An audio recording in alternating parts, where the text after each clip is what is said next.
Hi everyone, welcome to the Jobskin webinar on compression options for lipedema.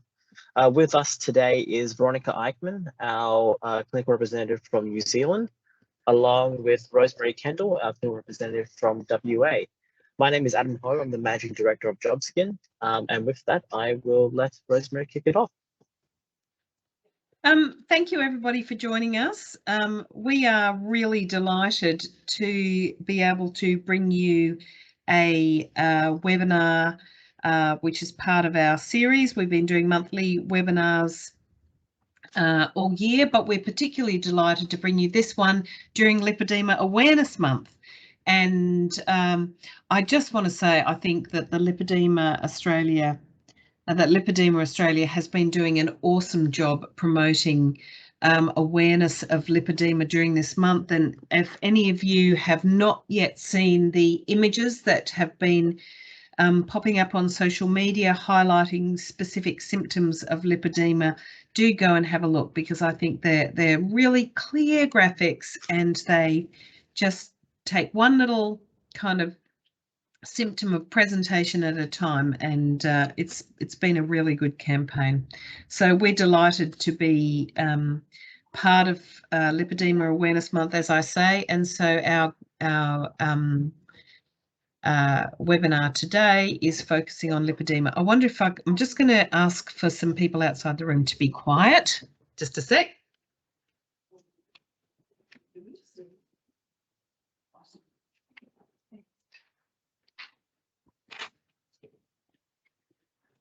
Okay, apologies for that.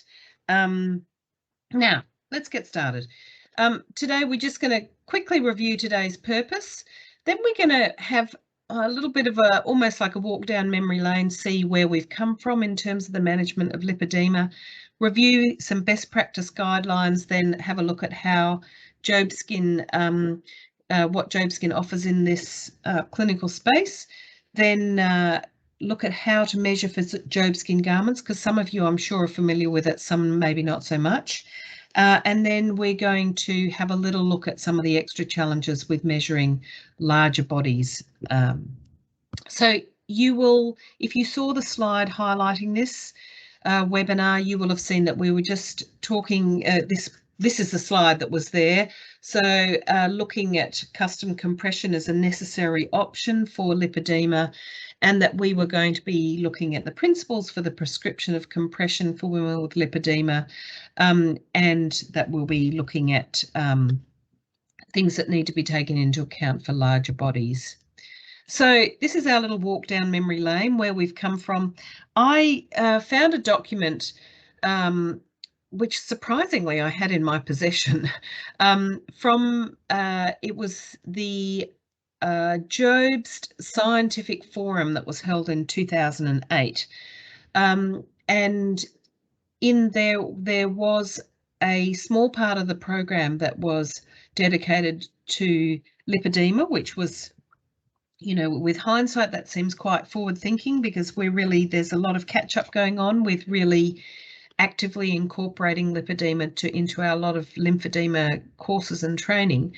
But in that, Professor Foldy had three specific statements about management of lipedema in various stages. As it says on the screen, in stage 1 lipedema, it's recommended that the GP prescribe 12 lymphatic drainage sessions over a year. Compression hosiery should be applied only in cases of lengthy immobilisation. In stage 2 lipedema, where orthostatic edema is present, compression is recommended. If the patient is going out socially, it may be left off, but should otherwise be worn. In stage 3 lipedema, where lymphedema is present, all the laws of lymphology apply, compression continuously. So those of you who work with women with lipedema will know that it's different now. It's, you know, we are evolving and continuing to refine and develop our practice, and our staging is now, we refer to 4 stages of lipedema, and we also often will discuss types of lipedema. Now, In terms of looking at best practice guideline, for the purpose of this webinar, I have relied heavily on the Wounds UK best practice guidelines document, which if you're not aware of it, it's a very readily accessible guideline and is quite holistic in its approach. There are a number of best practice guidelines around. There's one from the Netherlands. There's one from Germany. There's a handful of these documents. This particular one I find quite useful in its approach. So I have, as I say, relied quite heavily on this for this particular webinar. So Wounds UK talks about 3 principles of management. One is the facilitation and enhancement of the patient's ability to self-care, to manage themselves. So that includes being provided with education and adopting a healthy lifestyle, diet, physical activity and weight reduction. Also about optimising health and preventing progression. So that looks at weight management, compression therapy, and the treatment of concomitant conditions. And then managing symptoms. So this includes managing pain, considering impaired mobility, edema, and psychosocial issues. And for us, if we're doing a webinar about compression therapy for lipedema, I think what's of particular interest to us is the fact that compression therapy is included in the optimisation of health and preventing progression, but also the whole sort of one whole principle of managing symptoms, so managing pain, mobility and edema.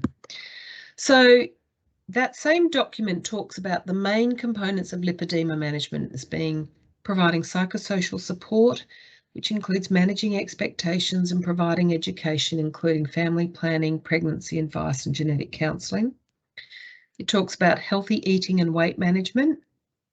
It talks about physical activity and improving mobility, skin care and protection, compression therapy, and the management of pain. So they are the 6 main components of lipedema management.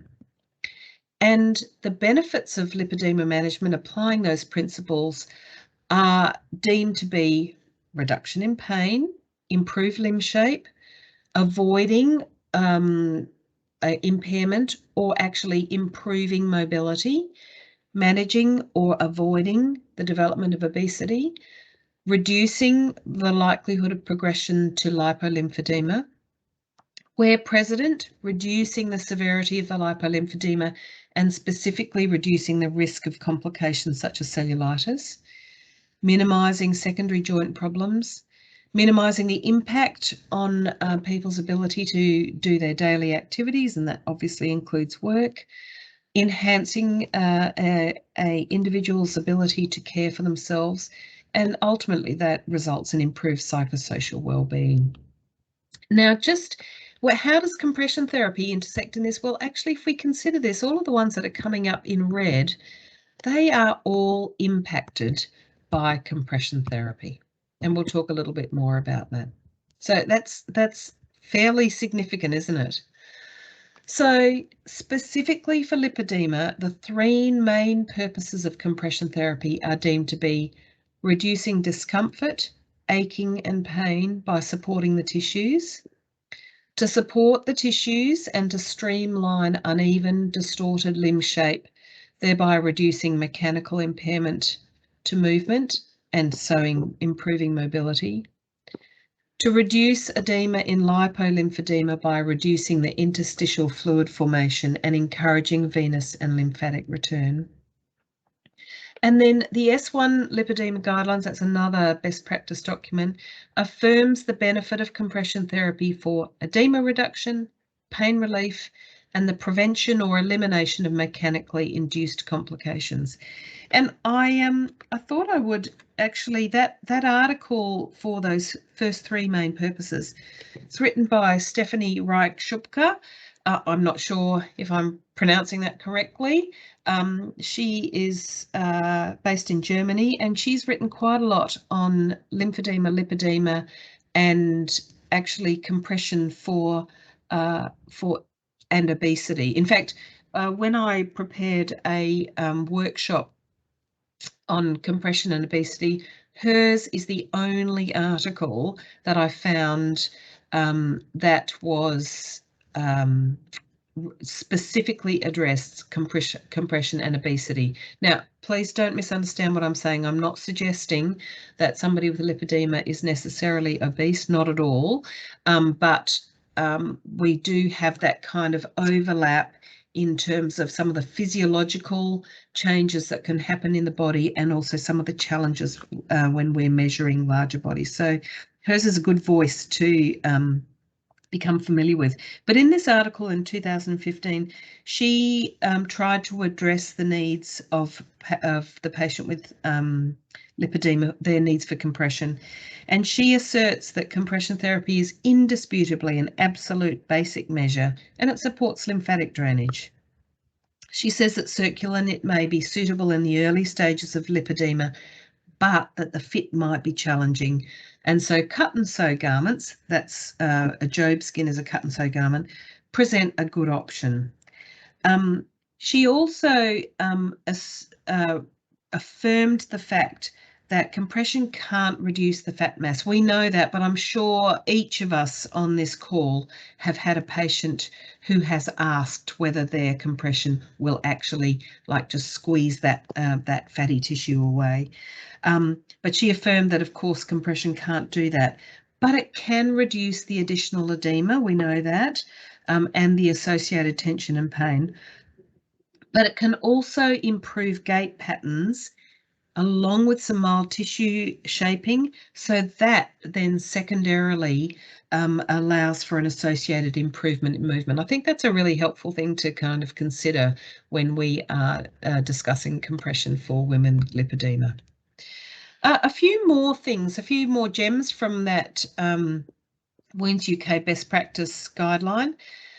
They remind us, I'm sure this is familiar to all of us who are lymphedema practitioners, that the selection of compression needs to take into account the location, the extent and the severity of the tissue enlargement, any shape distortion, deep skin folds and fat lobes, the presence and degree of accompanying pain or tenderness, secondary edema, needs to take into account lifestyle, mobility and personal preference, needs to consider access to and the availability of different types of compression, but also the expertise needed to measure for, apply and fit those garments so it can be used safely and as it's intended, and then obviously the availability of and cost of garments. So a few additional points from different resources around the traps. Helen Eason, who is a voice that I'm sure you're well familiar with if you work in lymphedema in Australia and if you work specifically with lipedema, but we were involved with a workshop that Helen ran to do with lipedema, and we ran a component about measuring for Jobskin garments, but Helen really reminded us that they have to fit. Garments have to fit. We know that, but frequently then in this population it means that they need to be custom made garments. Wounds UK reminds us about how important it is that patients are informed about their choices and therefore they can share in the decision making. Their adherence is approximately 55% according to Fetzer and Fetzer. That means 55% of women with lipedema who are provided with compression or who purchase compression, only 55% adhere to recommended regimes, and that the main barriers were feeling uncomfortable and having difficulty putting the garments on. 50% in the Wounds UK document reported that they found garments unhelpful, and usually because the fit was not great. And it also asserts or affirms the need for individual preference, accurate fitting, and the provision of advice or alternative devices to use for helping donning and doffing. That needs to be given high priority. It also recommends starting at a low compression, so maybe lower than is therapeutically ideal, but building gradually so that tolerance can be improved. and that several options might need to be tried before the final optimal product or treatment is identified. But that finding the acceptable products that can provide effective symptom relief is critical to a long-term positive outcome and obviously to cost-efficient care. Which UK also reminds us that we need to not only consider garments, but we need to consider whether wraps have merit. And I currently have a patient who's, and possibly you all do too, who's currently wearing a waist-high garment, but she is also using wraps some of the time to provide support just to the below knee, the lower leg.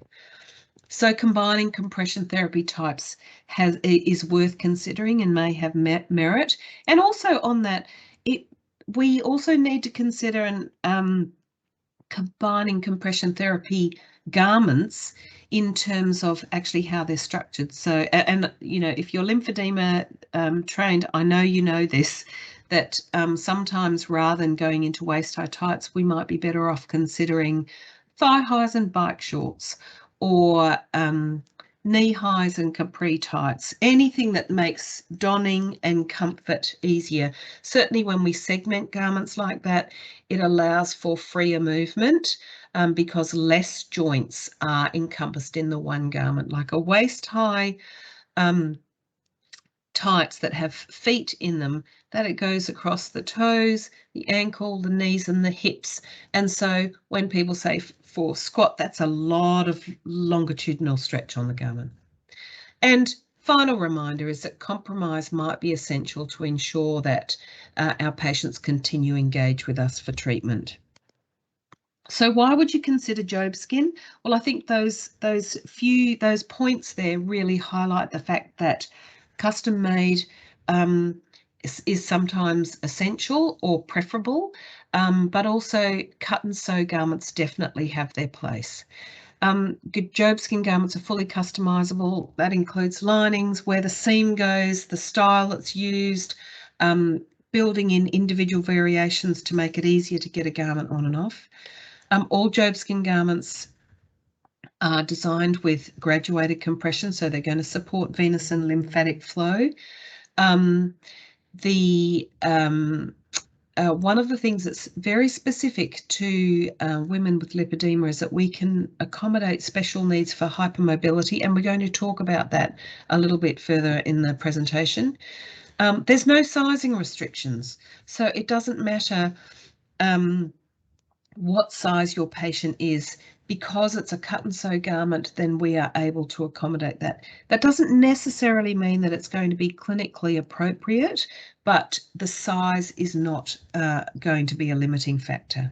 There are lots and lots of options and modifications to enable a garment to do what you want it to do, but also we can modify colours and styles to accommodate people's preference and their lifestyle. And as an added little bonus, there's no charge for first fit alterations. So the first time somebody's measured for a garment, or if it's a remeasure, if we need to do a bit of tweaking to get that garment just spot on for your patient, then Jobskin will willingly do that, because we really are committed to getting your patient into a garment that suits their purposes. The one thing I would say is that your patient needs to be clinically suitable for a cut and sew garment, because we all know in the lymphedema world, and that includes lipedema patients, there are some clinical presentations that a flat neck garment is really the only clinically suitable type of garment. So we are not suggesting that a Jobskin garment would replace that. But there are also a lot of patients that go into flat neck because they're not suitable for ready to wear. People think, oh, they've got to go into custom made and go to flat neck. But sometimes flat neck, from a clinical point of view, is surplus to requirements. And it's a much bigger undertaking taking on wearing flat neck garments in the long term. So as a quick reminder, and I do apologise, I swapped a slide out at the last minute because this one had some highlighting in it, but what I didn't realise that the slide that I've taken out, doesn't also included information about the sort of the micro massage waffle weave type garments. So in the world of lymphedema and lipedema practitioners, we have three main classes of garments: circular knit, that are knitted with one continuous thread, but they do have a tendency to curl. They're not modifiable, and the reason that tendency to curl is significant is because if there is kind of creasing in the skin, the garment's just going to want to settle into that. Then on the other end of the spectrum, we have flat neck garments, which for someone who has that kind of more lobular presentation, clinically this is more suitable because it's a stiff fabric and it can ride over and reshape the tissue. But in between, we have cut and sew garments like Jobskin, which, as I've said on the previous slide, there's lots of options and modifications. It's a very accurate measuring system, and it can be designed to suit your patient's needs. Now, what isn't represented in this slide, because of my quick last minute change, is the garments that are most typically in Australia are Bioflect and Cisalis, and they are there's many lipedema patients who are very keen on these garments, and they offer a very good alternative. But like all of the options on the market, not everything suits all people. The Cisalis do provide graduated compression, but their sizing system is reasonably limited, but that enables them to assure us as practitioners that in fact graduated compression is being applied. And the other type is the Bioflect garments, again very popular with the lipedema population, and in part because it has quite a flexible sizing system based on height and weight, so that it is able to accommodate a population like the lipedema population where there is such a variation in size. But one of the limitations of Bioflex is that they, as I understand it, that they are not able to provide specifically graduated compression, and that's partly because of the flexibility in the sizing. So these are the garments that you choose from, and you as the practitioner together with your patient are going to choose what works best for you, and each of those garments that I've discussed have merit. But the purpose of today is to make you a little bit more familiar about Jobskin and what we offer in this world for lipedema patients. The same principles apply for all compression that we apply. We need to screen that, ensure that a patient is fit for compression. We don't need to spend time on that now. I know that's very familiar to you, but that's just a little timely reminder. But so what I'm going to do now, I know there are some of you who, there'll definitely be some of you who have never measured for a Jobskin garment, and there will be some who maybe are a little bit rusty or things may have changed. I'm going to play two videos for you. The first one just introduces you to the Jobskin measuring system. A couple of things I'm just going to highlight before the video starts is it does refer to Smith & Nephew providing the tapes. We made the video about 3 years ago from memory, and in that time Smith & Nephew has been, Smith & Nephew sold Jobskin to an independent buyer. So Jobskin's now independently owned, which is fabulous because it means that we are able to make decisions that better support you as the therapist community and also the patients you work with. So it talks about you get the tapes from Smith & Nephew. In fact, you get them directly from Jobskin, and the easiest way to do that is going to our website. It also talks about 3 tapes. We do now, in fact, have 4 tapes because we have designed a paediatric tape. So if you work with children, this is an aside because it's would be, well, I've never seen a child with lipedema, and it commonly starts around puberty. But if you also work with children in other areas of lymphedema, there is a paediatric specific tape that works for upper and lower limbs. And you'll see referred to or hear referred to the moss coloured tape, which soon to be purple. It is now the purple tape. So if you're wondering what that means, we now use the purple tape. All right, I'm going to let the videos play. The measuring for Jobskin garments, manufactured by Smith & Nephew, is done using a user-friendly, patented measuring system that enables you as a therapist to take multiple measurements which accurately represent the contours of the body or limb and eliminates the need for you to take additional length measurements for both upper and lower limbs. Smith & Nephew provide you with the tools you need at no cost to take the required measurements. The tools that you will need include the Jobskin paper tapes. There are 3. The teal coloured tape is for full length measurements of lower limbs.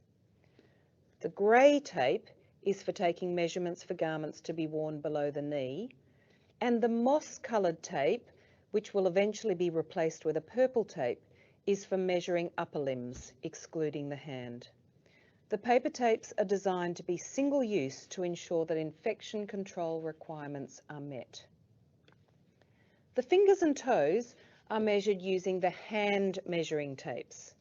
These come in a handy dispenser box and need to be assembled prior to use. Take the tail of the tape and thread it, measuring side up, through the slot at the arrow's tip on the orange tab. Pull it through to around the 15 centimetre mark and you are ready to go. This can be a single-use tape, but its plastic coating does allow for you to use it multiple times for the same patient if you wish. The Jobskin retractable tape measure is used for all measurements not taken by the paper tapes, generally for the head and the body. This is a reusable tape and should be thoroughly cleaned prior to and after use. The Jobskin body marking pen. This is an orange highlighter pen that marks clearly on the body but is easily rubbed off. In addition to the measuring tools, you will need a standard ruler, a pen, and the appropriate Jobskin measuring forms. Now a little more detail on the Jobskin paper tapes. Each tape, regardless of whether it's for the upper or lower limb, when it's opened, has a similar structure.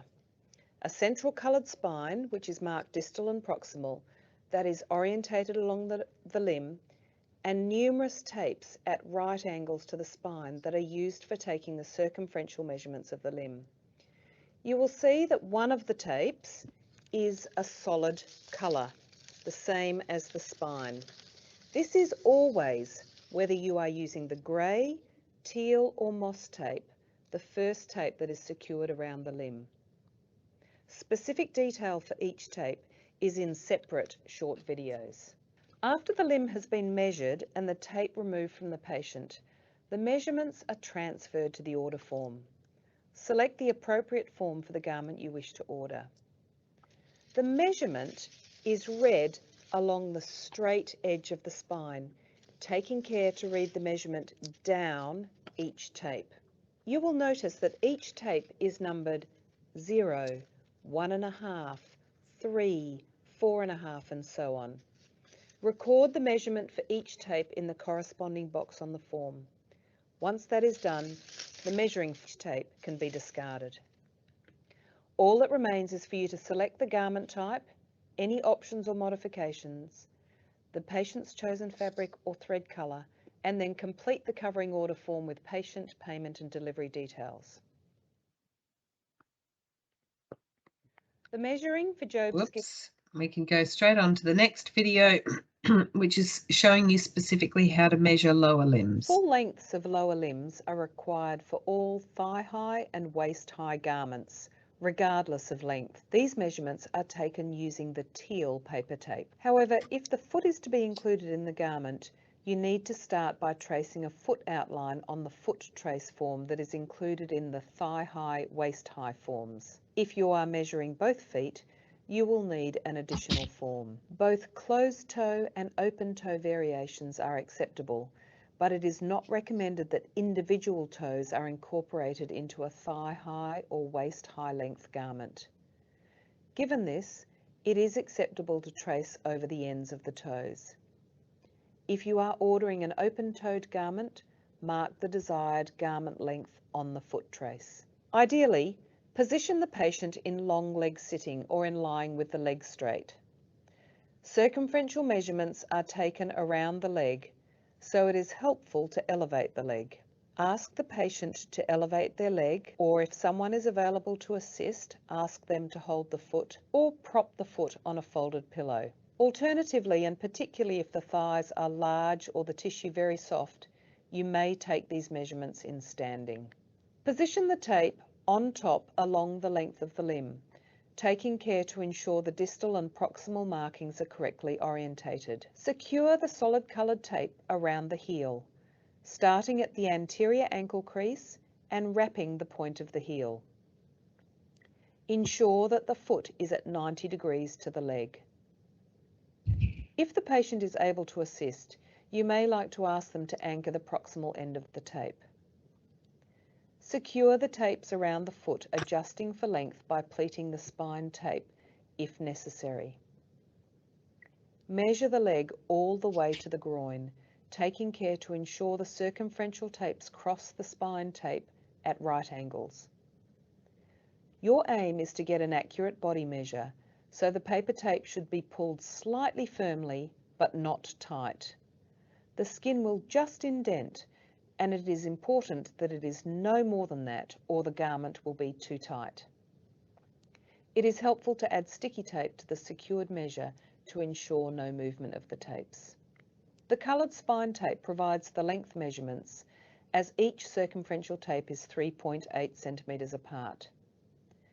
To determine the proximal end of a thigh-high garment, either the garment should end at the gluteal fold or at a point where the circumference slightly reduces. This generally provides good anchorage. However, if the final tape is beyond that point, the length is adjusted by pleating the spine. This pleat should be secured with sticky tape. When all the tapes have been secured, tear the circumferential tapes away from the straight edge of the spine to remove the measuring tape from the patient.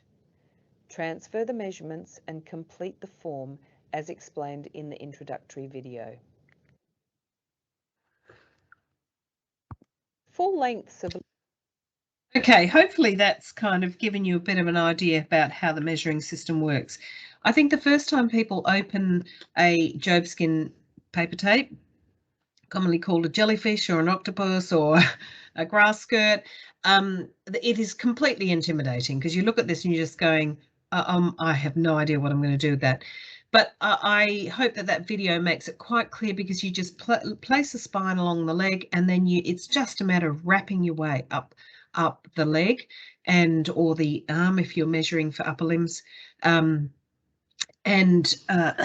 is a very simple and straightforward, because it takes away all the complexities. I know taking lengths, particularly in larger people where you can't measure parallel with the leg that easily because there's such an extreme difference in the shape, it makes it a much simpler system once you become familiar with it.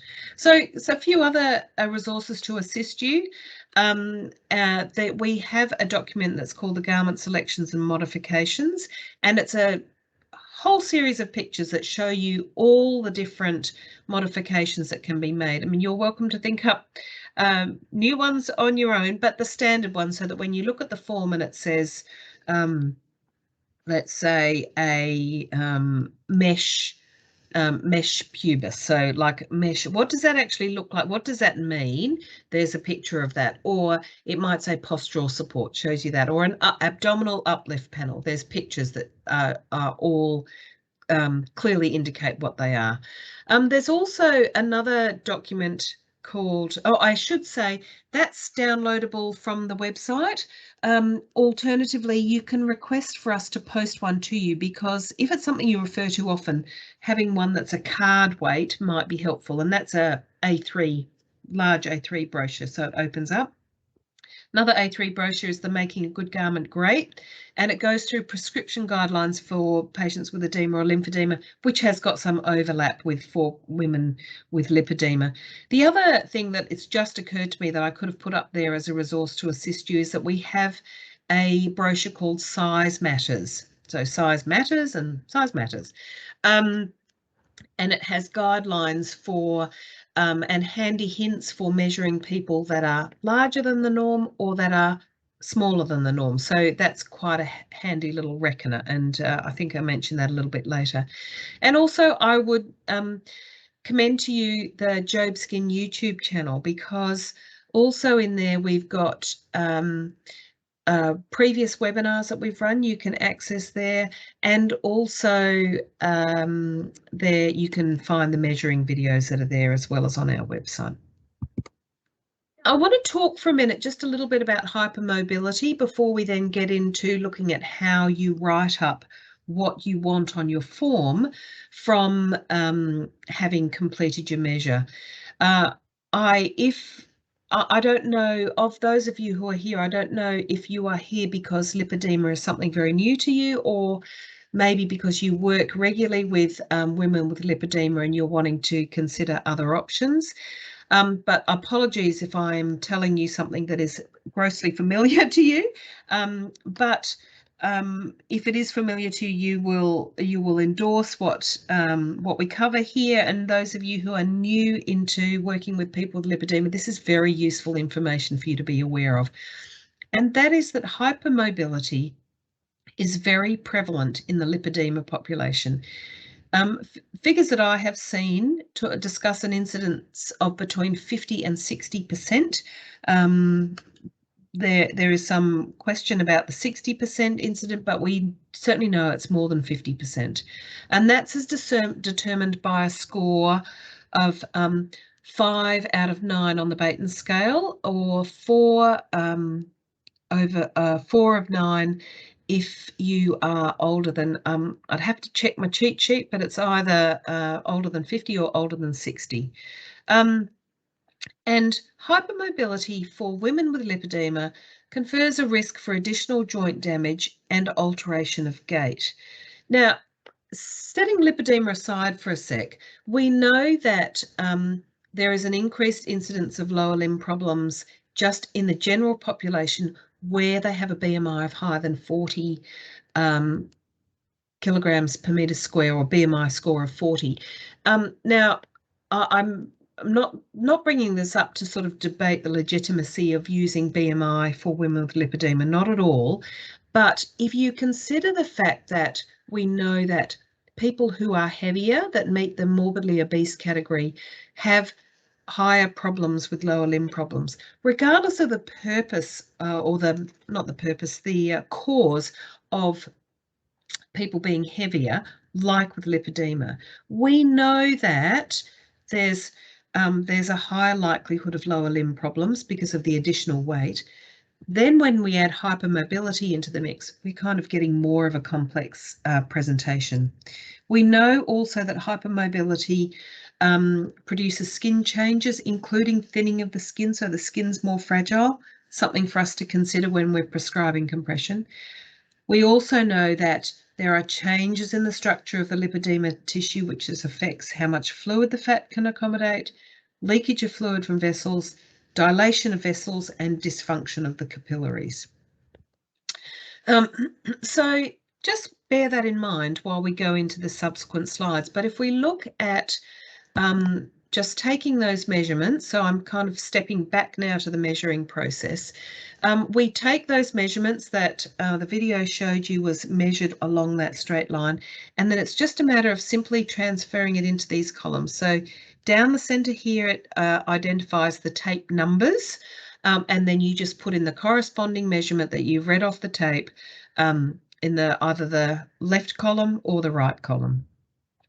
These are the measurements that have to be taken with a retractable tape measure, and simply these are the waist, the largest point of the buttocks, and the midpoint. And then we need a height measurement from the floor to the waist and to the gluteal fold, because that helps us bring together, it marries the limb measurement tapes outcomes with just the measurements that are required to make the torso component of, say, waist high tights or capri tights. And then just a little aside, this on the left of your screen here is actually a mannequin wearing a child's garment, but this is a reinforcement panel. And this particular one was designed to encourage or to reduce internal rotation, to encourage external rotation, because the line of pull of this fabric goes from here across and around here. So there is this inbuilt torque, really, that is actually helping to facilitate or prevent a posture or a movement pattern that is desired or not desired.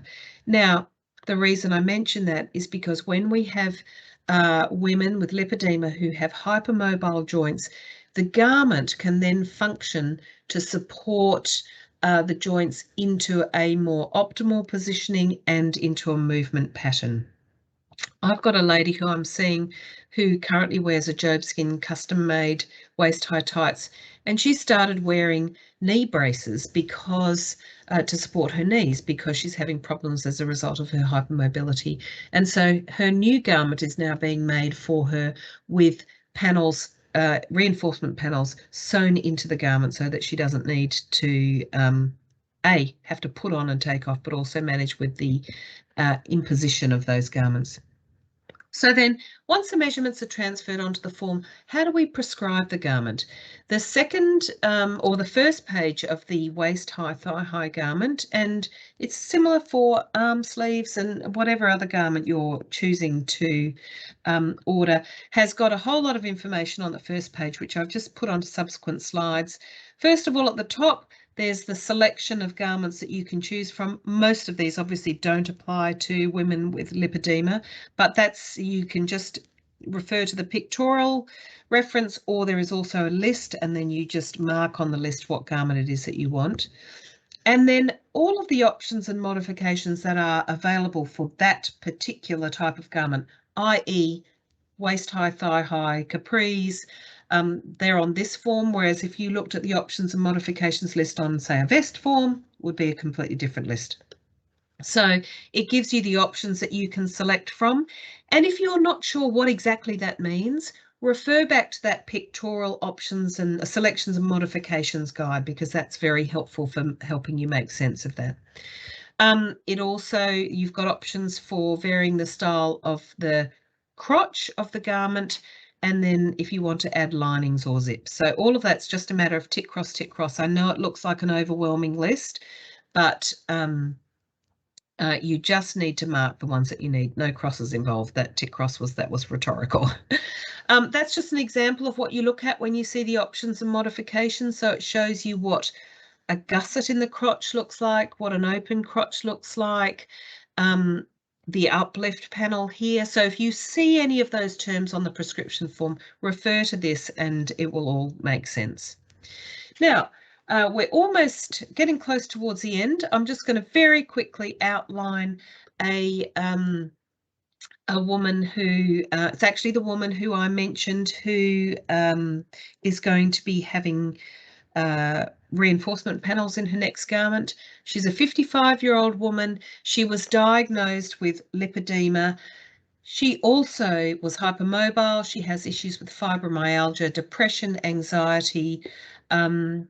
She has had a Chiari malformation, and she did have a stroke but has no residual deficits. She suffers with osteoarthritis, and she is obese. Now, her initial management, a therapist had trialled flat knit knee-high stockings, but she couldn't get them on with her OA in her thumbs. And she also complained of an increase in pain, made her skin so much more tender, which makes you speculate that that's related to her hypermobility, perhaps, and those associated skin changes. She did, however, have improvement in her lower limb pain from pneumatic compression, but she was unwilling to wear the waffle weave type garments. So she was prescribed a custom pownet waist-high compression garment, which looks like this. This was a very hastily taken photo. I apologise for that, but you can see it's a very simple garment. It's relatively easy to don, but this will now have reinforcement panels to support her knees and hips. Now, just to conclude, we're just going to talk quickly about extra challenges for measuring larger bodies. Like I say, not every woman with lipedema that goes into garments is larger, and certainly there are some presentations of larger bodies that require a flat knit garment, but when they're suitable for a cut and sew garment, just some information that's kind of helpful. The more information you can provide, the better. So if you take some extra measures that you think might be helpful, by all means jot them down on the form. Photos help, and photos with a tape measure in place are even better.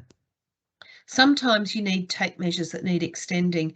Jobskin actually supplies 1 metre long paper tape measures that can be stuck together. So if you're taking circumferences around very large bodies, you might be better off to measure. I measured someone just the other day and I was caught out. I didn't really see it coming, but my 1.5 metre retractable tape measure was not long enough. And had I really thought that through, I would have stuck 2 of my 1 metre paper tapes together, so I can do it easily and with dignity for the person concerned. The circumferential tapes that go around legs and arms, they can also be extended. We have got packets of tape extensions that you just can discreetly sticky tape on the end. Your patient would never need know, and that just allows you to extend the length of the tapes that measure the circumferences, obviously. And a girth measure is useful. I did refer to the Size Matters document, but it does actually come as a printable card, and it gives you some handy hints about how to measure measure challenging body sizes. Just a couple of notions about additional measures. Sort of a standard size body, you can see the difference between waist at the back to waist at the front. If you look at that image on the right, that when there is a lot of forward tissue on the abdomen, we need to take a different girth measure, because just a simple height and circumference measure is not sufficient. There's also considerable difference between waist across the front side to side. It's really helpful for the designers to know how much of a waist circumference is sitting at the front and how much at the back. So we sometimes need to modify the garment designs with lipedema to accommodate different proportions and shape. So the specific challenges might be pendulous and heavy tissue, access for hygiene and toileting, keeping garments up and anchored, protecting skin folds, and also being aware of chafing and skin irritations and the donning and doffing challenges. Now, there was an interesting article, actually it was also, I think this was also one of the Reich-Schupke articles, where she said that dark fabrics for obese people cause additional skin irritations because of the change in the physiology of when there's heavy layers of fatty tissue under the skin. I'm mindful that we're really tight for time, so I'm just going to skip through the next couple of slides very quickly, but when we look at changes for pendulous and heavy tissue, you might want to consider reinforcement panels or uplift panels. For hygiene and toileting, you can consider whether you need to build in a side zip or whether it's better to have an open crotch, or whether there's a split crotch enabling people to use a shiwi. Keeping garments up and anchored, you might want to consider 5 centimetre elastic, silicone backed elastic. Review what the point of anchorage should be, where it's going to be the most helpful. You might need drawstrings or zips, or maybe even heavy duty Velcro to reinforce a closure. And then skin folds, you might need to accommodate absorbent dressings or line padding and access for hygiene. I'm going to skip over this slide, and I'm just going to conclude with how do you go about ordering a garment. You can contact us on 0399158000, or you can just email the order form and the relevant measuring form to customer.service@jobskin.com. Just a reminder of the support that is available. There's a whole lot of resources under support and training, and as clinical advisors, Veronica and I are here to help, and the design team are awesome with providing solutions to tricky situations. So don't hesitate to give them. They love a good challenge. We've probably got just maybe a minute for any questions that somebody might have, because we have our second running of the webinar starting in a few minutes' time. So you might like to type something into the chat or unmute yourself and ask a question. You can fire away.